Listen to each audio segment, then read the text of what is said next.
আসসালামু আলাইকুম। আশা করি আপনারা সবাই ভালো আছেন। আজকে রমজান মাসের একটা রাত, শেষ 10 বেজর রাত্রে একটা রাত, বা যে কোনো একটা রাত। আশা করা যায় যে কোনো একদিন হয়তো শবে কদর হবে, আমরা জানি না কবে। তবে ইসলামের হিসাবে এটা খুব গুরুত্বপূর্ণ একটা রাত।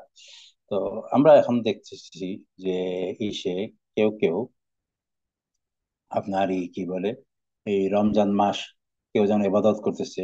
আমরা দেখছি কোথাও কোথাও নতুন মুসলিম, কনভার্টেড মুসলিম অন্য মানুষকে দাওয়াত দিচ্ছে। আবার কোথাও আমি দেখতেছি যে পুরাতন মুসলিম, এমনকি মৌলানা, সেও দেখা যাচ্ছে কি এই মানুষকে নাস্তিকতাবাদের দাওয়াত দিচ্ছে। কিছু যারা নাস্তিক, তারা তো পুরান নাস্তিক যারা আছে তারা তো আছেই। মুসলিম অনেক যে আলেম বা ছিল, তারাও এই রমজান মাস আমি দেখতেছি বিভিন্ন সোশ্যাল মিডিয়ায় নাস্তিকতাবাদের দাওয়াত দিচ্ছে। এই জন্য আমি মনে করলাম যে কিছু করা দরকার বা বলা দরকার। তো এখানে আমি একটা ভিডিও দেখলাম, যেখানে আসলে দুজন মহিলা, তার মধ্যে একজন হলো অস্ট্রেলিয়ান, ওনার নাম হলো লিলি জে। এই লিলি জে শুনে অস্ট্রেলিয়ার সিঙ্গার ছিলেন এবং উনি একজন কনভার্টেড মুসলিম। এবং এই রমজানে উনি গেছেন হলো তাইওয়ানে। তো তাইওয়ানে যাওয়ার পরে বিদেশে কিন্তু একটা সিস্টেম আছে, সেখানে আমরা অমুসলিমদেরকে কথা বলি বা দাওয়াত দেওয়ার সুযোগ থাকে, যদিও বাংলাদেশ এই সুযোগটা কম। আপনারা এখানে যে ভিডিও, এখানে যে ছবিটা দেখছেন, এই ছবিটা আসলে নিউক্যাসল ইউনিভার্সিটি মসজিদ। এই যে ঠিক রমজান মাসে ইফতারির আগে এই যে গ্লাস সাজানো এবং এই যে দস্তখানা বিছানো, সেখানে ইফতার দেওয়া হয়। যেহেতু আমি নিজে নিউক্যাসল ইউনিভার্সিটিতে পড়াশোনা করছি এবং এই মসজিদের সঙ্গে আমার অনেক স্মৃতি জড়িত, সেজন্য ছবি হিসাবে আমি এই ছবিটাই দিলাম। এবং এই যে কথোপকথন যেটা হচ্ছে দুজন মহিলার মধ্যে, এবং আসলে আমাদের ইসলাম ধর্ম মতে অনেকেই হয়তো মহিলাদের ছবি পছন্দ করবে না, সেটা আমি তাদের কোনো ছবি দেই নাই। এবং তাদের কথোপকথনটা ছিল হইলো ইংলিশে। তো সেই জন্য অনেকে হয়তো আমাদের বাংলাদেশে যারা তারা ইংলিশ ভালো বুঝবে না, তাদের জন্য আমি কথোপকথনটা বাংলায় আলোচনা করছি। তা আমরা যেমন দেখছি যে একদিকে যেমন কিছু লোক নাস্তিকতাবাদের দাওয়াত দিচ্ছে, ঠিক অপরপক্ষে নতুন কনভার্টেড মুসলিম, সে কিন্তু মানুষকে ইসলামের দাওয়াত দিচ্ছে। তো ঘটনাটা হলো এরকম যে প্রথম দিন লিলি যে যখন তাইওয়ানে আসলো, সে দেখলো মসজিদের বাইরে তাদেরকে কোরআন বিতরণ করা হচ্ছে, অমুসলিমকে দাওয়াত দেওয়া হচ্ছে। সে একটা মহিলাকে দাওয়াত দিল, জিজ্ঞেস করলো তুমি কি মুসলিম কিনা। মহিলা বললো যে না, সে মুসলিম না। তার নাম হলো জোয়ান। তো তারপরে বললো যে ঠিক আছে তুমি আসো। তো তাকে একটা তাইওয়ানি ভাষায় কোরআন তাকে দিল। দেওয়ার পরে তারা ইফতারি সময় হয়ে গেল, একসঙ্গে ইফতার করলো। এবং জোয়ানকে একটা হিজাব উপহার দিল, তাকে হিজাব পরাই দিল। এবং তারপরে তারা বললো যে আমরা অন্য একদিন বসবো, বসে আলোচনা করবো।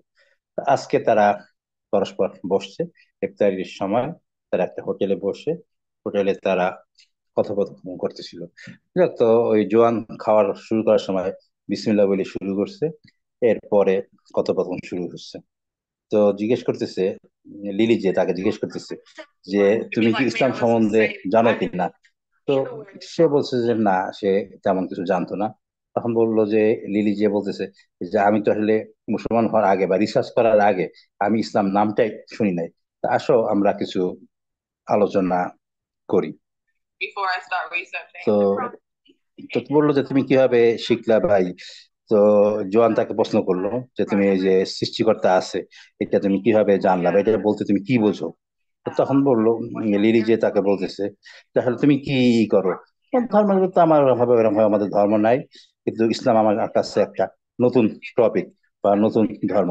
আচ্ছা, তখন লিলি যে তাকে প্রশ্ন করলো যে তুমি কি মনে করো এই পৃথিবীতে যে যা কিছু আছে সবকিছু কি একটা সৃষ্টিকর্তা আছে, না এমনি এমনি হয়েছে। তো সে বলতেছে আমি, জোয়ান বলতেছে আমি আসলে বিজ্ঞানে বিশ্বাস করি। বিজ্ঞান যা বলে, যুক্তি ছাড়া আমি কোনো কিছুই মানি না, আমি যুক্তি পছন্দ করি। তো বলছে যে ঠিক আছে, তাইলে তুমি জানো বলে যেমন পৃথিবী তৈরি হয়েছিল বিগ ব্যাং এর মাধ্যমে। বলে যে, তুমি কি জানো, লিলি যে জিজ্ঞেস করতেছে, তুমি কি জানো এই যে বিগ ব্যাং যে থিওরি, এটা কোরআনে আছে।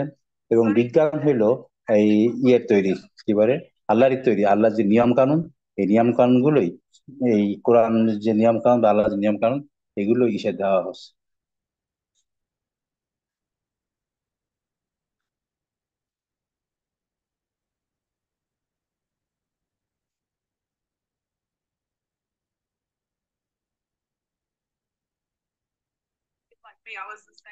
তো তারপরে তাদের মধ্যে যে আলোচনা চলতেছে যে ঠিক আছে,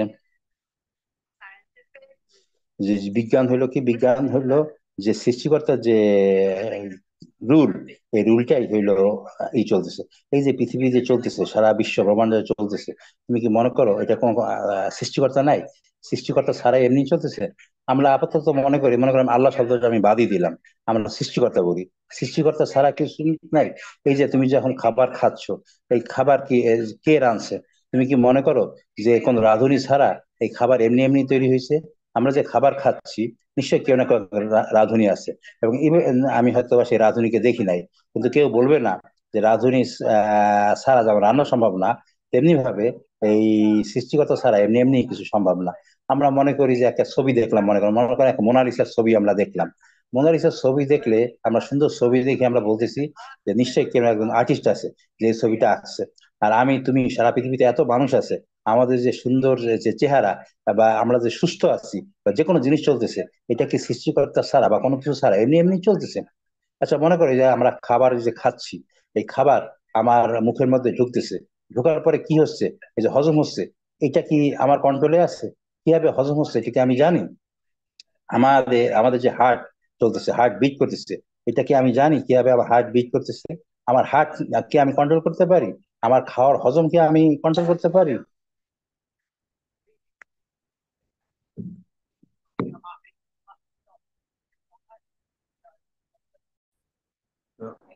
আমার শরীরের, আমার যে খাবার আমি খাচ্ছি, তার প্রতি আমার কোনো নিয়ন্ত্রণ নাই। আমার আমি যে হার্ট চলতেছে আমার, এই হার্টের প্রতি আমার নিয়ন্ত্রণ নাই। আর মহিলা, যেহেতু দুজন মহিলা কথা বলতেছে, মনে করো যে পেটে বাচ্চা আসলো, বাচ্চা প্রতি আমার কোনো কন্ট্রোল নাই। এবং বাচ্চা আসলেই যে দুধ, আমার বুকে যে দুধ আসবে, কখন আসবে বা না আসবে, এটার প্রতি আমার কোনো কন্ট্রোল নাই। আমি ইচ্ছা করলে যে এখন বাসায় যেতে পারবো, গ্যারান্টি নেই। আমি তো নিয়ত করলাম যে আমি এখন বাসায় যাব, কিন্তু দেখা গেল বাসায় যাওয়ার পথেই কোনো একটা গাড়ি আমাকে ধাক্কা দিল, আমি মারা গেলাম। অথবা আমি মনে করি যে আমার হার্ট চলবে, হার্ট ফেল করে ফেললো, হার্ট ফেল করলে মানুষ মারা যাচ্ছে। তো তার মানে বোঝা যাচ্ছে যে আমার নিজের উপর কোনো কন্ট্রোল নাই। তাই যদি না থাকে, তাহলে কেউ না কেউ একজন কন্ট্রোল করতেছি। আর যে কন্ট্রোল করতেছেন, তিনি হলো সৃষ্টিকর্তা, এবং সেই হলো সবকিছুই কন্ট্রোল করতেছে। আজকে যে মনে করেন যে আমি বলছি, আমি যে অস্ট্রেলিয়া থেকে এখানে আসছি, কিন্তু আমার কোনো চিন্তা ভাবনা ছিল না। হয়তো এমন হইতে পারে যে আপনার সঙ্গে দেখা করার জন্য আমি এখানে আসছি, সৃষ্টিকর্তা চাইছেন যে আপনার সঙ্গে দেখা করব। আজকে যে দেখা করার জন্য আমরা এখানে আসছি, আমরা যে খাবার খাচ্ছি, এই খাবার কোথা থেকে তৈরি হচ্ছে? আমি অস্ট্রেলিয়ান, আপনি তাইওয়ানের। তা আমাদের নিজেদের মধ্যে যে খাবার খাচ্ছি, এটা তো আমাদের কন্ট্রোলে ছিল না যে এই খাবার আমার আসবে। আমি এখানে আসলাম, ঠিক আমার রিজিকে যে খাবারটা আসবে, সেই খাবারটাই এইখানে আসছে। তো মনে করেন যে যে কোনো এই কি বলে, হয়তো খাবার এটা তৈরি হচ্ছে কোথাও চায়না বা জাপানে, বা এই ফলটা হয়তো অন্য কোথাও শহরে তৈরি হয়েছে, কিন্তু এই তৈরি হয়ে আমার সামনে উপস্থিত হয়েছে। তো এটা কি হবে? যে যেটা হবে, সেই জিনিসটাই, যার যেটা রিজিকে যেটা থাকবে, সেই জিনিসটাই তারই আসবে। এই যে সৃষ্টিকর্তা আমাদেরকে বুদ্ধি দিছে, এই বুদ্ধি দিয়ে আমি কাজ করতে পারি, বা যে কোনো জিনিস, তাই কি এমনি এমনি হচ্ছে? কখনোই এই হতে পারে না। নিশ্চয়ই কেউ না কোনো একটা উদ্দেশ্য আছে। মনে করেন আমরা কোনো জায়গায় যাই, যাওয়ার সময় কি থাকে, আমার একটা উদ্দেশ্য থাকে। এখানে বুঝতে হবে যে আমি যে পৃথিবীতে আসছি, এমনি এমনি আসছি না, আমাকে যেখানে পাঠানো হয়েছে একটা উদ্দেশ্য আছে। জীবন আছে, মৃত্যু আছে, একটা উদ্দেশ্য আছে। এখন আমার বুঝতে হবে এই উদ্দেশ্যটা কি, আমি কি উদ্দেশ্য পূরণ করতে পারছি কিনা। আমাকে যখন কোনো জায়গায় কোনো লোক একজন আরেকজন লোককে চাকরিতে পাঠায় বা যে কোনো একটা কাজে পাঠায়, একটা উদ্দেশ্য নিয়ে পাঠায়, এবং সে যদি তার উদ্দেশ্যকে পুরো করে, তখন সে বোনাস পায়, বা যেগুলো করে সে তাকে উৎসাহ দেয় বা খুশি হয়। কিন্তু আমি যদি সেখানে যাই, ঘুমাই, কাজ না করি, কোনো না করে যদি ব্যাক করি, তাহলে আমাকে যে লোক পাঠাইছে, সে কি খুশি হবে? ঠিক তেমনি ভাবে আমি যে এই পৃথিবীতে আসছি, আমাকে কি করা হয়েছে?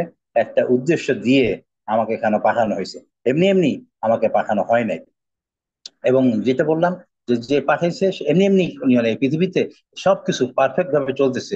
এই পারফেক্ট কোনো অবস্থাতেই সম্ভব হইতো না যদি কোনো সৃষ্টিকর্তা না থাকতো।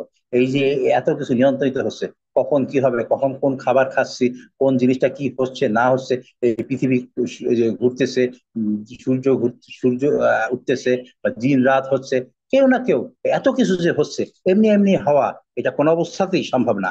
আমি চ্যাট জিপিটি কে জিজ্ঞেস করছিলাম যে এই ক্রিয়েটার ছাড়া এগুলো কি এমনি এমনি হওয়া সম্ভব কিনা। চ্যাট জিপিটি বলছে না, এটা কোনো অবস্থাতেই সম্ভব না। তার মানে বোঝা গেল যে এখানে কেউ না কেউ একজন সৃষ্টিকর্তা অবশ্যই রয়েছেন, এবং এই সৃষ্টিকর্তায় আমাদেরকে সবকিছু কি করতেছেন, নিয়ন্ত্রণ করতেছেন।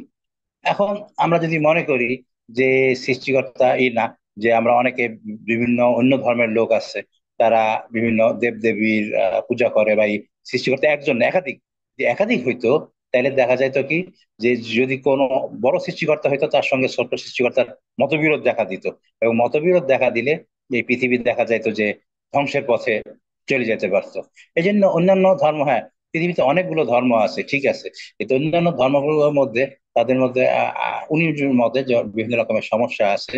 তার মধ্যে আমি ইসলামকে বেছে নিচ্ছি, কারণ আমরা যদি বাইবেলকে দেখি, বাইবেলের মধ্যে আমার দৃষ্টিতে অনেকগুলো আমি মতবিরোধ আমি দেখেছি, কিন্তু কোরআন যেটা আমি দেখেছি, কোরআনের মধ্যে এখন পর্যন্ত আমি কোনো রকমের কোনো মতবিরোধ পাই নাই। তো এই সমস্ত কারণে আমি মনে করি যে পৃথিবীতে যতগুলো ধর্ম আছে, তার মধ্যে হলো ইসলাম হলো শ্রেষ্ঠ ধর্ম। এবং আমরা যদি দেখি যে অন্যান্য যে ধর্মগুলো আছে, ইহুদি ধর্ম, খ্রিস্টান ধর্ম, তারাও কিন্তু এক ঈশ্বরের কথা বলছে। এখন যদি ঈশ্বর নাই থাকতো, তাহলে তো ওই ধর্মগুলোকে এক ঈশ্বর কথা বলতো না। এবং কোরআন যেটা আছে, কোরআনও কিন্তু বলছে যে আমি এই যে আসছে যে বাকি যে পূর্বের যে কেতাবগুলি আছে, অর্থাৎ তাওরাত, জবুর বা ইনজিল, এই কেতাবগুলোকে তারা বাস্তবায়ন করছে। এবং আমি আরেকটা গবেষণা করছি যে কোরআনের যে কপি বার্মিংহামে বার্মিংহামে ওসমান রাদিয়াল্লাহু সময় যে কোরআনের যে কপি, সেই কপি আমি দেখছি, এবং সেই কপি এবং এখনকার কপি হুবহু এক, কোনো পার্থক্য নাই। এটা আমি নিজে গবেষণা করে দেখছি। যে পৃথিবীর যে কোনো বইয়ে সাধারণত মানুষ লিখে থাকে কি, যে ভুল থাকতে পারে, ভুল মার্জনীয়। কিন্তু কোরআন হলে এমন একটা কেতাব, তার শুরুতেই লিখছে এর মধ্যে কোনো ভুল নাই, এবং এখন পর্যন্ত কোরআন অবকৃত। আমি যদি বাইবেল, যেহেতু আমি আগে খ্রিস্টান ছিলাম, আমি বাইবেলে দেখেছি যে বাইবেল বিভিন্ন রকম ট্রান্সলেশন হয়ে গেছে, এবং বিভিন্ন জায়গার বাইবেলে ভিন্ন ভিন্ন আছে। কিন্তু কোরআনে আমি যে দেখেছি যে পৃথিবীতে যত কোরআন আছে, এই সব কোরআন হইলো একই রকম, এবং কোরআন একদিনে নাজিল হয় নাই। এবং বাইবেল যেটা আছে, বাইবেল বিভিন্ন ঘটনাকে ধারাবাহিকভাবে বলছে, কিন্তু কোরআন কিন্তু সে ধারাবাহিক বলে নাই। এখানে একটা আয়াত নাজিল হয়েছে, ওখানে আরেকটা আয়াত নাজিল হয়েছে, এবং বিভিন্ন কাজের প্রেক্ষাপটে, এবং প্রায় 23 বছর যাবত এইটা নাজিল হয়েছে। এবং বিভিন্ন রকমের গবেষণা আমি দেখছি, যে আমি চ্যাট জিপিটি কে বিভিন্ন সাইন্টিফিক বিভিন্ন জিনিস ই করে বলছি যে এটা আসলে মানুষের দ্বারা রচিত হওয়া সম্ভব কিনা। চ্যাট জিপিটি আমাকে বলেছে না, এটা কোনো অবস্থাতেই কোনো মানুষের দ্বারা রচিত সম্ভব না, এবং এটা একটা কোরআন একটা মিরাকল এবং সাইন্টিফিক মিরাকল। এবং ওখানে যে বিজ্ঞান সম্বন্ধে যে সমস্ত কথা রয়ে গেছে, আর 1400 বছর পরও মানুষ কেউ কোরআনের কোনো ভুল ধরতে পারে নাই। এবং যেকোনো বিজ্ঞানের বিভিন্ন জিনিস সেটা এখনো রয়েছে। যাই হোক, তো তারপরে তাকে প্রশ্ন করতো, তুমি চিন্তা ভাবনা করো যে তুমি আসলে মুসলমান হবা কি না। তো 1 নম্বর হলো যে পৃথিবীর যেটা আমাদেরকে বিশ্বাস করতে হবে যে কেউ না কেউ একজন সৃষ্টিকর্তা অবশ্যই রয়েছেন। প্রথমের জন্য নাস্তিক হওয়ার সুযোগ নাই, অর্থাৎ সৃষ্টিকর্তা রয়েছেন। 2 নম্বর প্রশ্ন হইলো যে সৃষ্টিকর্তা যদি থেকে থাকেন, পৃথিবীতে অনেক ধর্ম আছে, তার মধ্যে কোন ধর্ম বেস্ট ধর্ম বা সর্বোৎকৃষ্ট ধর্ম। সেখানে যেটা আমাদের গবেষণা চ্যাট জিপিটিকে আমি প্রশ্ন করে দেখছি যে ইসলাম হলো এমন একটা ধর্ম যে মানুষের সমস্ত কার্যক্রম একেবারে সবকিছু, যেমন যে খাওয়ার আগে আমরা বিসমিল্লাহ বলতেছি, খাওয়া থেকে শুরু করে সবকিছুই একটা কিভাবে চলবো তার একটা দিক নির্দেশনা আছে। তো এই জন্য আমি মনে করি যে, এবং কোরআন হলো এমন একটা গ্রন্থ যার মধ্যে কোনো ভুল নাই, কোনো মতবিরোধ নাই, এই মোটামুটি সবাই এটাকে মেনে নিয়েছে। এই সমস্ত কারণে আমি মনে করি যে কোরআন হলো সর্বশ্রেষ্ঠ গ্রন্থ, এবং মোহাম্মদ সাল্লাল্লাহু আলাইহি ওয়াসাল্লাম সর্বোৎকৃষ্ট মানুষ, এবং ইসলাম হলো সর্বশ্রেষ্ঠ ধর্ম। তো তোমাকে আমি দাওয়াত দিলাম, চিন্তা ভাবনা করো, এবং যদি তুমি এটাকে মেনে চলো, আল্লাহ তোমাকে উত্তম জান্নাত দান করবে। তো ধন্যবাদ সবাইকে। আসসালামু আলাইকুম।